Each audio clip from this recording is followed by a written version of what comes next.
اعوذ باللہ السمیع العلیم من الشیطان الرجیم بسم اللہ الرحمن الرحیم۔ سورۃ صافات کا نظم جلی۔ سورۃ صافات 5 پیراگرافوں پر مشتمل ہے۔ آیات 1 تا 7 پہلے پیراگراف میں فرشتوں کی الوہیت میں شمولیت کی تردید کر کے توحید رسالت اور آخرت کا اس بات کیا گیا اور بتایا گیا کہ مومنین اور مشرک منکرین کا انجام مختلف ہوگا۔ فرشتوں کی گواہی پیش کی گئی کہ وہ صف باندھے رہتے ہیں، اللہ کا ذکر کرتے ہیں، الوہیت میں شریک نہیں ہیں، خدائے واحد تو صرف اللہ ہے۔ جنات بھی اللہ تک رسائی نہیں رکھتے، وہ غیب کی خبریں جان سکتے ہیں، وہ بھی الوہیت میں شریک نہیں ہیں، نہ وہ غیب کی خبریں جان سکتے ہیں۔ ملالہ کی طرف کان لگانے کی کوشش کریں تو ان پر شہاب ثاقب پھینکے جاتے ہیں۔ قریش سے پوچھا گیا کہ انسان کی دوبارہ تخلیق زیادہ مشکل ہے یا دیگر اور چیزیں جو اللہ نے پیدا کی ہیں؟ قرآن کا مذاق اڑانے اور اسے جادو کہنے اور مرنے کے بعد کی زندگی کا انکار کرنے کے بجائے قریش کو اسلام کی دعوت قبول کر لینا چاہیے۔ تم لوگ ضرور اٹھائے جاؤ گے، وہاں ذلیل ہوگے اور تمہاری شامت کا دن آ جائے گا، تمام مشرکوں کو دوزخ میں داخل کیا جائے گا، وہاں کوئی دوسرے کی مدد نہیں کر سکے گا۔ لیڈر اپنے پیروکاروں سے کہیں گے کہ قصور تمہارا اپنا تھا، تم خود ہی سرکش تھے، وہ آپس میں جھگڑیں گے۔ مشرک لیڈر ان کے پیروکار دونوں عذاب میں شریک ہوں گے۔ یہ لیڈر تکبر میں گرفتار تھے، وہ کہتے تھے کہ ایک دیوانے شاعر کے لیے ہم اپنے معبودوں کو کیسے چھوڑ سکتے ہیں؟ محمد صلی اللہ علیہ وسلم حق لے کر آئے ہیں۔ آپ صلی اللہ علیہ وسلم کے بارے میں پچھلے رسولوں نے پیشین گوئی کی تھی۔ دوزخ کے عذاب سے صرف مخلص اہل توحید ہی محفوظ رہیں گے۔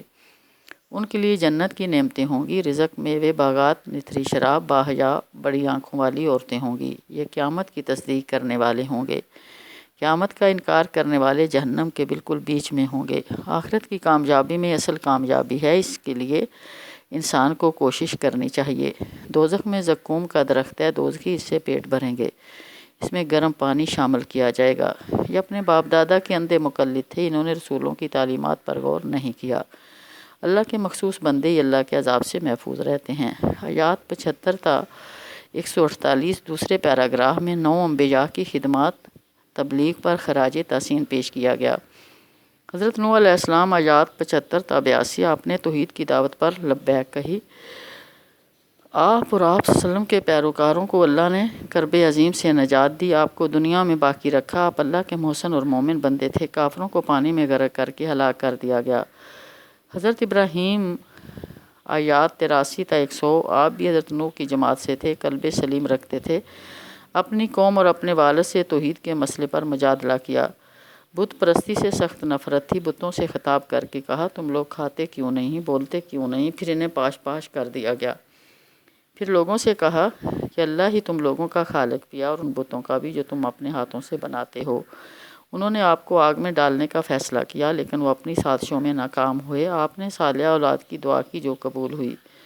حضرت اسماعیل علیہ السلام آیات 101 تا 111 والد کی دعا کے نتیجے میں پیدا ہوئے، نہایت حلیم تھے۔ والد نے خواب دیکھا کہ وہ بیٹے کو ذبح کر رہے ہیں۔ فرمانبردار بیٹے نے کہا کہ آپ کو جو حکم دیا گیا اس پر عمل کر ڈالیے، آپ مجھے صابر پائیں گے۔ اس طرح باپ اور بیٹے نے اللہ کی مرضی کے آگے سر تسلیم خم کر دیا۔ یہ ایک بڑی آزمائش تھی جس میں پورے اترنے پر اللہ تعالیٰ نے جانور کی قربانی متبادل پیش کی اور یہ رسم باقی رکھی۔ حضرت اسحاق آیات 112 تا 113 پھر ابراہیم علیہ السلام کو دوسرے بیٹے کی بشارت دی گئی۔ آپ بھی صالح تھے، آپ پر اور آپ کی نسل پر برکات نازل ہوئیں، لیکن ان میں کچھ محسن ہیں اور کچھ ظالم۔ حضرت موسیٰ علیہ السلام اور ہارون علیہ السلام آیات 114 تا 122 ان دونوں پر بھی اللہ نے احسان کیا، ان دونوں کو بھی کرب عظیم سے نجات دی، روشن کتاب تورات عطا فرمائی، سیدھا راستہ دکھایا، آپ کے طریقے پر ایک گروہ قائم رہا۔ حضرت الیاس علیہ السلام آیات 123 تا 132 آپ کی قوم بال نامی بت کی پوجا کرتی تھی، آپ نے توحید کی دعوت دی، آپ نے قوم سے بحث کی کہ آپ لوگ احسن الخالقین کو چھوڑ کر اس بت کو پوجا کر رہے ہیں، اللہ ہی آپ کا اور آپ کے آباء و اجداد کا رب ہے، لیکن انہوں نے حضرت الیاس کو جھٹلایا۔ حضرت لوط علیہ السلام آیات 133 تا 138 آپ بھی پیغمبروں میں سے تھے، اللہ تعالیٰ نے آپ کو اور آپ کے پیروکاروں کو بچا لیا، سوائے بیوی کے بقیہ لوگ ہلاک کیے گئے۔ اس ہلاک شدہ بستی پر لوگ صبح و شام گزرتے ہیں، انہیں نصیحت اور عبرت حاصل کرنا چاہیے کہ اللہ تعالیٰ بدکاروں کو کیسی سزا دیتا ہے۔ حضرت یونس علیہ السلام آیات 139 تا 148 آپ پیغمبروں میں سے تھے، اپنی بستی چھوڑ کر ایک بھری کشتی کی طرف بھاگے۔ قرہ آپ کے نام نکلا اور سمندر میں پھینکے گئے اور مچھلی نے نگل لیا۔ سزاوار اور ملامت زدہ تھے لیکن انہوں نے وہاں اللہ کی بے عیبی اور اپنی غلطی کا اعتراف کیا، ورنہ وہ قیامت تک مچھلی کے پیٹ میں رہتے۔ انہیں ایک خشک ساحل پر مچھلی نے اگل دیا۔ وہ نڈھال تھے، ان پر ایک بیل دار پودا اگا دیا گیا، پھر انہیں 1,00,000 بلکہ اس سے بھی زیادہ لوگوں کی بستی کی طرف مبعوث کیا گیا۔ وہ لوگ ایمان لے، انہیں مہلت عمل عطا کی گئی۔ آیات 149 تا 166 تیسرے پیراگراف میں بھی فرشتوں کی الوہیت کی تردید کی گئی۔ پہلے پیراگراف کا اعادہ ہے جس میں توحید کے اثبات کے لیے فرشتوں کی گواہی پیش کی گئی تھی۔ مشرکین مکہ نہ صرف فرشتوں کو اللہ کی بیٹیاں قرار دیتے تھے بلکہ اللہ اور جنات کے درمیان بھی نسبی رشتہ جوڑتے تھے۔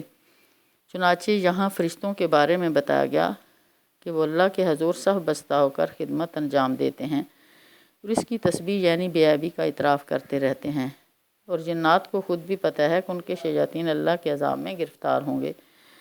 آیات 167 تا 189 چوتھے پیراگراف میں رسول اللہ کو تسلی دے کر ہدایات اور بشارتیں دی گئیں اور کفار کو دھمکی۔ مشرکین پہلے تو یہ کہا کرتے تھے کہ ہمارے پاس بھی تعلیم آتی تو ہم مخلص بندے بن جاتے، لیکن رسول اللہ کے آنے کے بعد انہوں نے انکار کیا۔ اب اللہ کی سنت یہی ہے کہ وہ رسولوں کی مدد کرتا ہے، اللہ کے لشکر کی غالب رہتے ہیں۔ ان حالات میں رسول اللہ کو کچھ دن کے لیے ان سے اعراض کرنا چاہیے۔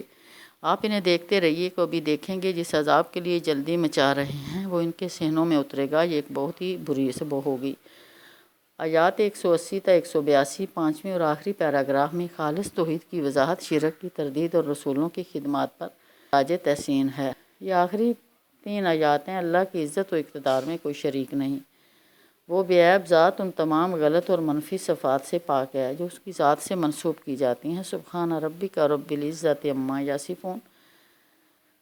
تمام رسولوں کی خدمات پر خراج تحسین پیش کیا گیا، ان کے لیے سلامتی ہے۔ وسلام علی المرسلین۔